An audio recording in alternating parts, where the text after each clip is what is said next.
Toi et moi, on joue dans le même camp.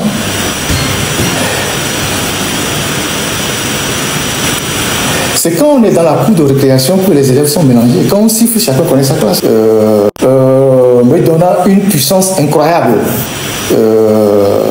Tantôt Ferdinand fait ci, tantôt Ferdinand ici, tantôt Ferdinand fait ça. Au point même d'inventer des histoires qui n'existent pas. Ça parle du panafricanisme, de je ne sais quoi, voilà. On est panafricain, on n'est pas panafricain, on est ci, on est ça. Moi, je ne suis pas un businessman, je suis un journaliste. Ceux qui ont fait du panafricanisme leur fonds de commerce aujourd'hui et qui entraînent les analphabètes dans leur conneries, moi je ne suis pas dedans. Moi j'ai fait de très bonnes études. En plus j'ai fait des études d'histoire. Vous savez ce que c'est? Des études d'histoire. Ce que vous êtes en train de découvrir sur TikTok là, il y a 20 ans on a étudié ça. Et il y a 30 ans on a étudié ça. Et c'est maintenant que vous êtes arrivé sur TikTok sans aucune formation, ni idéologique, ni politique, ni rien du tout. Et vous voulez venir apprendre aux gens qui ont étudié des disciplines depuis des années, qui les ont enseignées, ce que c'est. Je ne suis pas dans les histoires de vos histoires à la con là. Les plus grands révolutionnaires, c'est des gens qui ont travaillé. Hein. Ils ne vivaient pas au crochet des palais présidentiels. Che Guevara était médecin. C'est l'un des plus grands révolutionnaires connus. Il vivait de son boulot avant de s'engager dans ce qu'il a fait. Amilcar Cabral, qui était la figure emblématique de la Guinée, Bissau et du Cap-Vert, puisqu'il est des deux pays, son père est cap-verdien, sa mère est bissau-guinéenne. Avec le PAIGC, Amilcar Cabral était un ingénieur agronome. C'est d'ailleurs en allant dans les villages, dans l'exercice de ses fonctions, qu'il a découvert les injustices et la pauvreté. Donc il avait du boulot. Sékou Touré, il travaillait à la poste. C'était un agent de poste avant d'être un grand syndicaliste. Il avait du boulot. Kwame Nkrumah, on connaît son parcours assez fabuleux. Les pères de panafricanisme sont des gens qui travaillaient. Vous faites quoi comme travail? Vous travaillez où? C'est quoi exactement vos boulots? Vous travaillez où? Vous passez dans les palais présidentiels, si on vous ouvre quelque part pour escroquer quelques militaires analphabètes. Vous travaillez où? Vous travaillez où? C'est quoi votre fonction? Votre profession révolutionnaire, c'est ça? Profession révolutionnaire, c'est ça? Profession révolutionnaire, c'est ça? Vous travaillez où? Les pères du panafricanisme étaient de grands travailleurs, c'est des bosseurs. Sylvanus Olympio, un grand cadre. C'est des gens qui ont travaillé dur dans leur vie avant de porter leur combat. Certains parmi vous travaillez où? Vous allez dans les palais présidentiels chercher des miettes. Ça vous permet de prendre de prendre des avions de gauche à droite, vous prenez des photos, vous influencez les jeunes. Donc, moi je ne suis pas dans vos conneries là.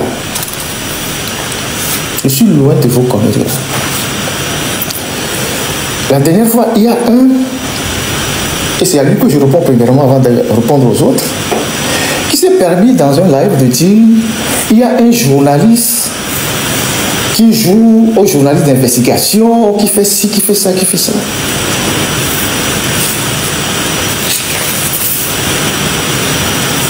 Toi et moi, on joue dans le même camp.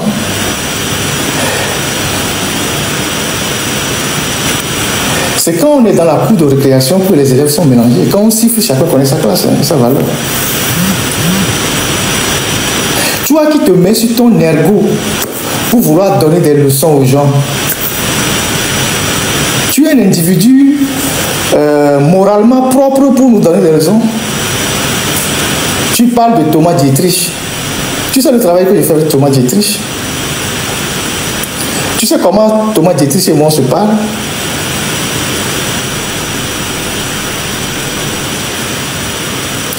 Vous pensez que c'est quand vous venez sur les réseaux sociaux, crier à bas la France, c'est vous qui luttez contre quoi que ce soit?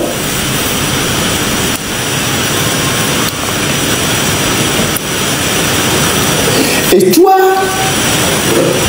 quand on a commencé cette lutte-là, tu as dit à plusieurs personnes et publiquement que ta priorité, ce n'était pas le départ de Faure Gnassingbé. Tu as dit que toi, c'est le panafricanisme qui t'intéresse. Que Faure Gnassingbé peut rester au pouvoir. Il y a les vidéos, on peut les sortir. Tu as même dit que si Faure Gnassingbé signe un accord avec la Russie, Faure peut rester au pouvoir.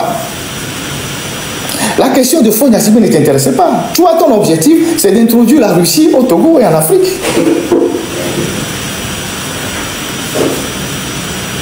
Nous disons, nous ne voulons ni de la Russie, ni de la France, ni des États-Unis, ni personne. Demain, si le Togo change, on redéfinit nos règles. Toi, tu es un agent russe. Pour toi, c'est la Russie qui t'intéresse. Il faut que la Russie vienne en Afrique. Et c'est toi qui viens donner des leçons aux gens.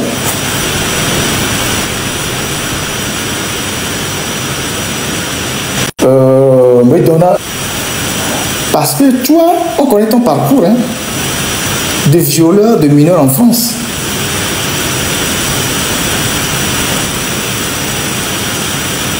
En temps normal, toi, tu devais être très discret par rapport à tout ton parcours, ce que tu as vécu en France. Quand on va violer une mineure handicapée en plus, une mineure handicapée, et qu'on a été condamné 7 ans de prison, on ne vient pas sur la place donner des leçons aux gens. C'est vous qui avez des problèmes personnels avec la France. Nous, on a des problèmes idéologiques avec la France. Quand vous demandez aux jeunes d'aller brûler les ambassades, là, pourquoi toi-même tu ne vas pas brûler les ambassades? Pourquoi toi-même tu ne vas pas brûler les ambassades? Toi, ta femme et tes enfants sont en France. Toi, actuellement, tu n'es plus en France, mais ta femme et tes enfants sont en France, sont nourris par les Français. Tu demandes aux jeunes d'aller brûler une ambassade. Pour empêcher ceux qui sont au Togo, les étudiants qui vont prendre demain un petit visa pour venir étudier, tu leur demandes d'aller brûler une ambassade. C'est ça la lutte. Toi-même descends pour brûler l'ambassade. Et tu vas assumer les conséquences. Ce que vous ne pouvez pas faire, vous poussez les jeunes à aller le faire.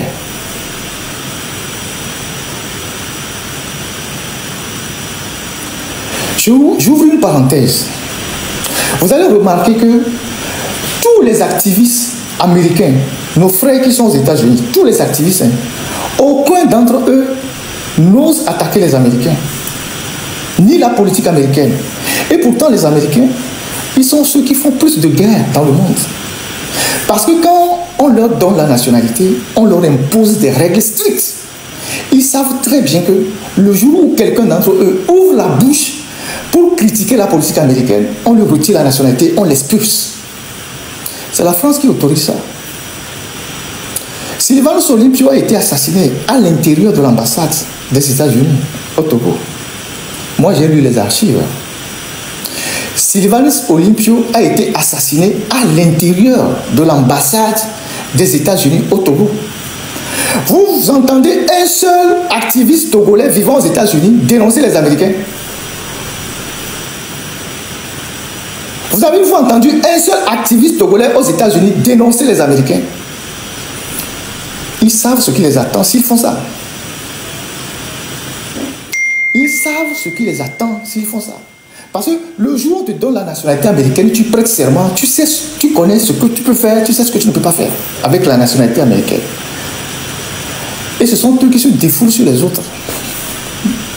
Moi, quand je dénonce la politique impérialiste, je dénonce tout le monde. Je dénonce les Américains, je dénonce les Français, je dénonce les Israéliens, je dénonce les Turcs, je dénonce même les Indiens. Et je vais vous montrer les choses tout à l'heure. Et je ne sais pas s'il y a un journaliste togolais qui a fait autant que moi dans la dénonciation de ceux qui ont mis la main sur nos richesses. Je vais vous le montrer tout à l'heure. Donc, arrêtez de venir donner des leçons aux gens. Vous dites que oui, il faut des armes. Il y a une relation, oui. Vous êtes amis à Poutine, vous êtes amis à, je sais pas, les gars du Venezuela, les Iraniens, les gars bizarres là. Vous êtes amis à eux. Et bien ça, Banvi, hein. Nous, là-bas, on ne tape pas les réseaux au Diva, Banvi, mais il y a Banvi, on ne peut pas dire les gens, mais il y a Miaoué, mais il y a John Bruno.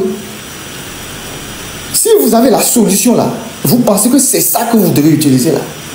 Mais allez voir Poutine et les vieilles Kalachnikov qui traînent en Russie là. On va vous donner ça. Allez voir les Iraniens, allez voir les Vénézuéliens. Que Guillaume Soro, Odia le Côte d'Ivoire, on va taper les réseaux de Pédio. Que tu peux dire quoi, mais ça me dit oui. Que tu peux dire quoi, mais ça me dit oui. On va nos réseaux dire, mais moi, la solution, c'est les armes. C'est les armes. Et bien, pour l'amour, Fokoume. Je vais vous expliquer pourquoi je dis tout ça tout à l'heure. Et vous allez comprendre. Mais alors, pour l'amour, Fokoume. Même il va les réseaux dire, mais il n'y a pas les quoi. Et vous attirez les gens dans des problèmes. Je vais vous dire ça tout à l'heure. Quand vous venez bomber le temps sur les réseaux sociaux, que nous, c'est ça. Les gens pensent que vous avez quelque chose derrière, alors que comme les biménabions. Et les gens viennent vers vous et ils ont des problèmes. Celui qui sait que c'est ça qu'il faut comme solution pour le Togo, il n'a qu'à aller en brousse.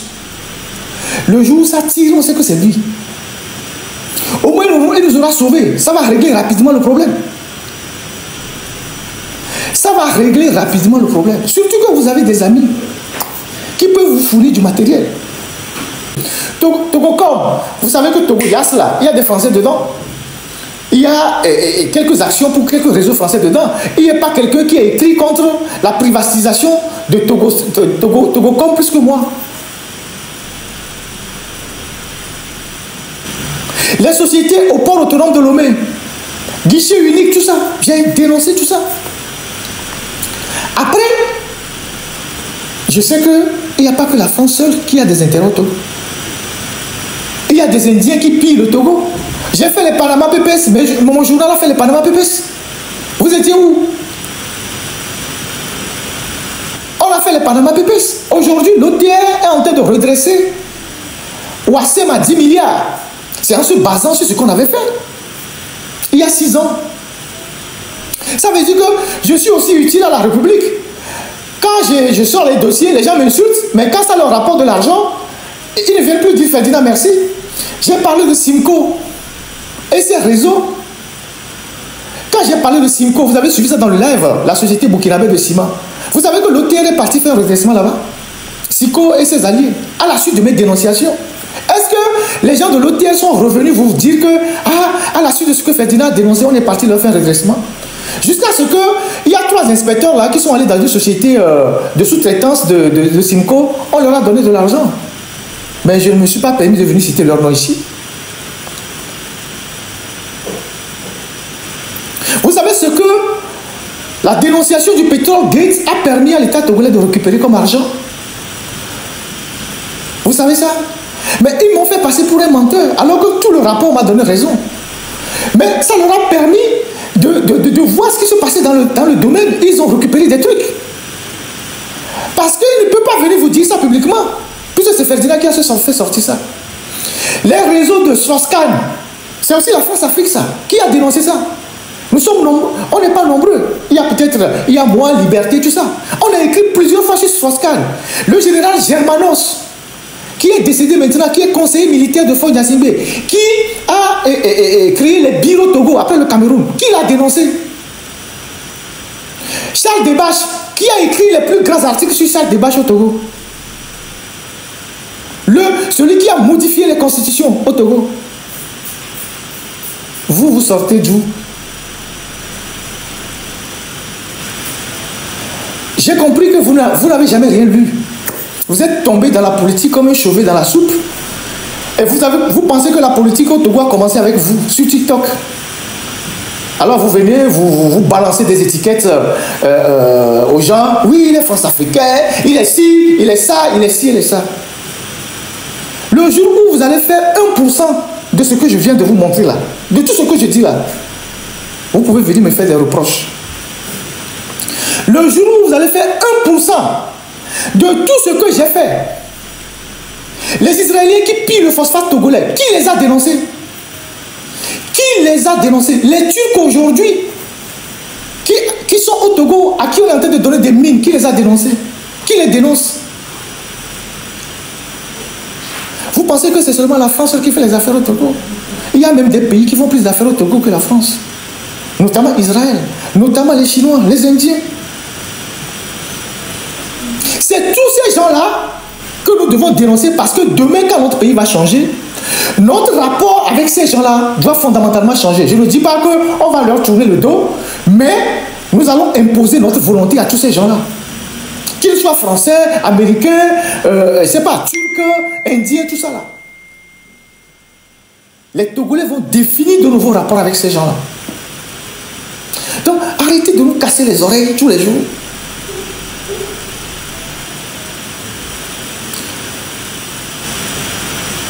Le jour où vous ferez 1%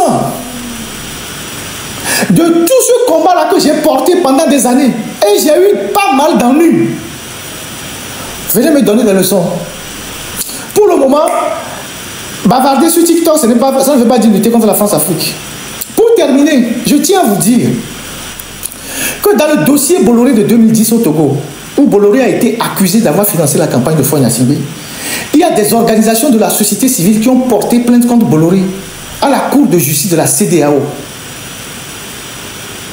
Quand on a demandé des volontaires pour porter plainte, pour s'associer aux autres, pour porter plainte, il n'y en avait pas assez.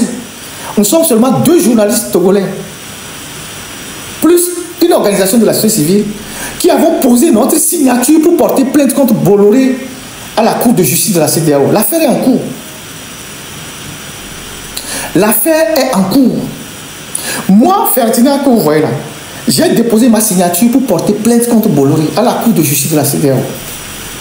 Vous avez déjà fait quoi?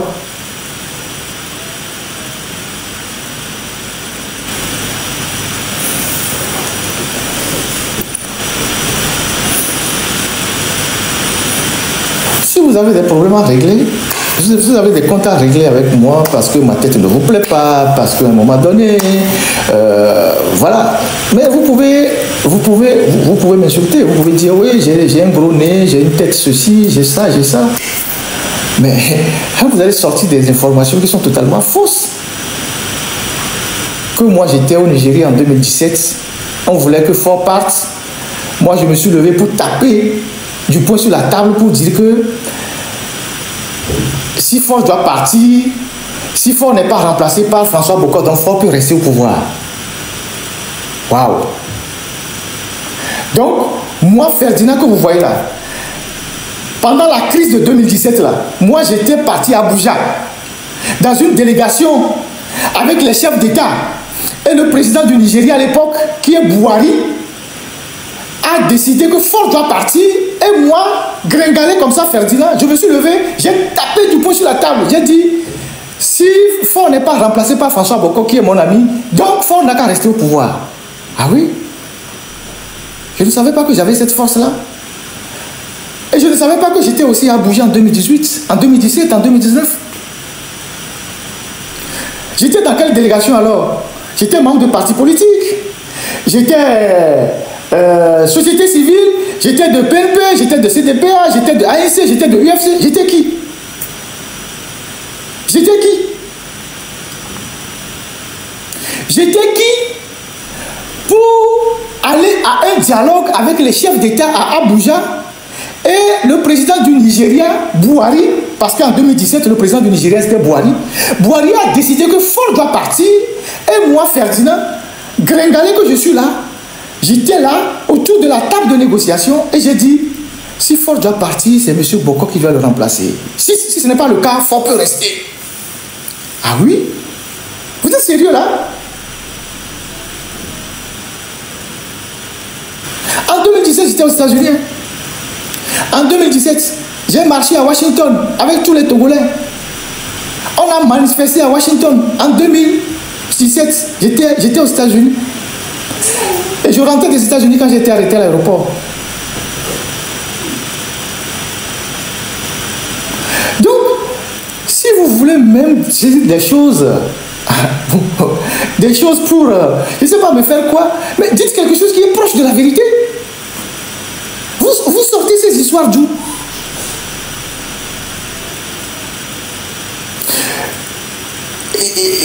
Je vais vous dire, en 2017, je suis l'un des journalistes. Ce n'est pas que je me mets en avant. Je suis parmi ceux qui ont dénoncé les négociations. Passez-moi les pages de Alpha Condé. Je suis l'un des rares journalistes qui ont dit à l'opposition de ne pas les discuter. J'ai fait plusieurs publications. J'ai dit que l'opposition était en train d'être amenée dans un marché de dupes. Mais tout ce que j'ai fait, les traces sont là. J'ai fait des émissions. J'ai dit que c'était une erreur d'avoir arrêté les manifestations. J'ai dit qu'il ne fallait pas aller en Guinée-Conakry. Il n'y a jamais eu de discussion en 2017, en 2018 à Abuja. En 2017-2018, les discussions ont eu lieu à Accra et à Conakry. Ça veut dire que ceux qui disent ces choses-là, même en 2017, ils n'ont pas suivi la politique togolaise. Ils ne savaient même pas ce qui se passait. Voilà la une de mon journal. Il y en a plein. Donc, comment se fait-il que, d'abord, moi qui dénonçais même les discussions, je me suis retrouvé dans une délégation. D'abord, je suis qui? En quelle qualité, moi, je me retrouve à la table de discussion avec des chefs d'État? En quelle qualité? J'étais qui en 2017-2018? Pour me retrouver devant le tout-puissant Buhari, président du Nigeria. Et moi, comme ça, avec ma petite tête là, j'ai eu le courage de me lever et de frapper du poing sur la table devant Buhari pour dire oui, si Faure doit partir, il doit être remplacé par Bokor. Si ce n'est pas Bokor, Faure peut rester.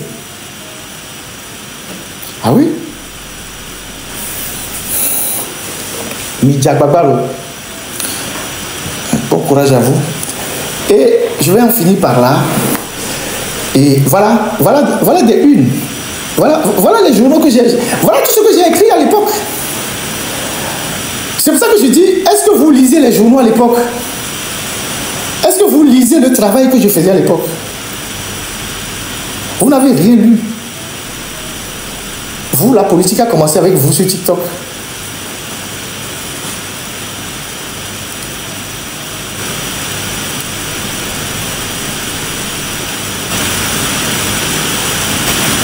Voilà la une de mes journaux. Bolloré, tout ça. Tout ça. La une de mes journaux, il y en a plein. Tout ce que j'ai écrit sur la politique, Bolloré, les Israéliens. Mais attends.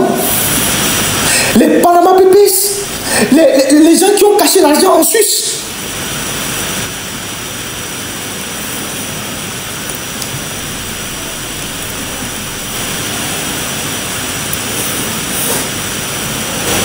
Vous venez de découvrir la France-Afrique. Donc, allez-y doucement. Vous venez de découvrir la France-Afrique, non? Allez-y doucement. Allez-y doucement. Vous comprenez que un journaliste, il ne fait que ce que son milieu lui permet de faire, la dénonciation, les enquêtes, les écrits. Après, vous êtes des activistes. Si vous voulez aller brûler une ambassade, c'est votre choix. Si vous voulez aller brûler le siège d'une société, c'est votre choix. Vous connaissez les conséquences.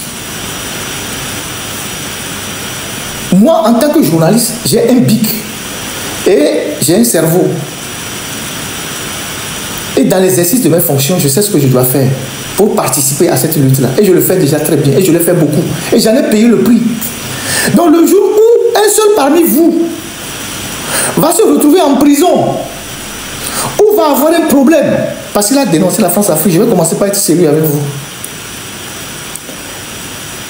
Mais si vous venez lire des faux documents sur les réseaux sociaux, raconter vos histoires, ça n'a aucun intérêt. Après, je termine par cette rubrique par le M66. Là aussi, j'entends énormément de conneries. Ah oui, c'est Ferdinand. Même il y a certains partis politiques qui racontent ça, que Ferdinand, c'est lui, tout ça.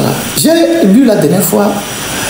D'abord, ils avaient dit que c'est moi qui ai créé le M66, alors que je ne sais absolument rien. Je ne sais même pas d'où est sorti ce nom, je ne sais pas d'où est sorti le logo. Absolument rien. En toute bonne foi. Rien du tout.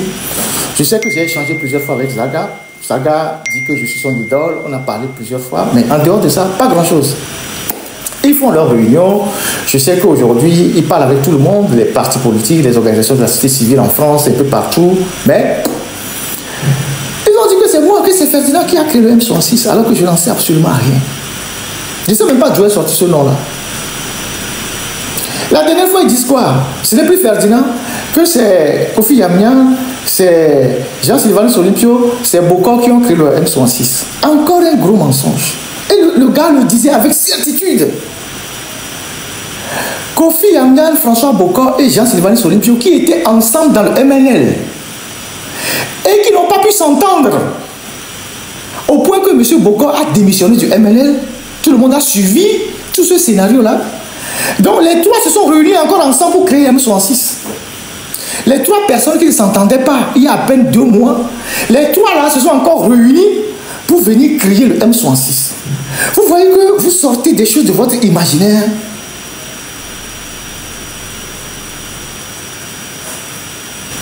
Moi, je soutiens le M66. Je ne le cache pas. Parce qu'aujourd'hui, c'est eux qui font peur à Fanya Sindé. Moi, je suis un journaliste engagé. Et je soutiens toute personne, tout individu, toute organisation qui peut faire peur au régime togolais, qui peut menacer le régime togolais. Pendant notre parcours de journaliste, on a porté tous les partis politiques. Tous les partis politiques qui étaient des menaces pour le régime, nous les avons accompagnés. Aucun d'eux ne peut dire qu'on ne les a pas accompagnés. Je peux vous sortir des documents. On a accompagné les partis politiques. On a accompagné les partis politiques. Jusqu'à aujourd'hui, on considère que la politique ou le combat qu'on mène au Togo, c'est une course de relais. Si certains sont fatigués, vous voyez comment on fait la course de relais, on passe le témoin. Si certains sont fatigués et que quelqu'un d'autre prend le témoin, on l'accompagne. Si demain, le M66, je ne sais pas comment vous les appelez, ils sont fatigués et qu'une autre organisation émerge, s'ils sont dans le combat, on les accompagne. Demain, le pouvoir va sortir l'armée et la police pour protéger les établissements scolaires pour la rentrée. Pourquoi? Le ministre de l'Intérieur, le ministre de la Sécurité a fait une réunion avec toute la police, tout ça, parce qu'ils ont entendu Togbo VPC. Et je ne sais pas si c'est Zaga aussi, dire qu'il n'y aura pas de rentrée. Ça suffit pour qu'on mette toute l'armée en alerte. Quand Amron a dit on va aller balayer au CHU, on a mis les militaires en alerte. Ça veut dire qu'Amron, il est au Togo, mais il fait peur. Il dérange le régime. Donc, si demain il y a une autre organisation qui sort et qui fait un travail sérieux et qui porte des coups au régime, on va relayer. Ça, c'est notre apport patriotique. Maintenant, s'il y a des gens qui ne font rien, qui sont dans les histoires de personnes, je suis désolé. Parce qu'on est dans le même bateau. Si le Togo change demain, on ira tous au pays. Donc, on ne va pas perdre le temps pour la distraction, les histoires de personnes et tout, et tout, et tout. Donc, je voulais terminer cette mise au point en disant aux Togolais, il faut que nous soyons concentrés. Que nous soyons concentrés.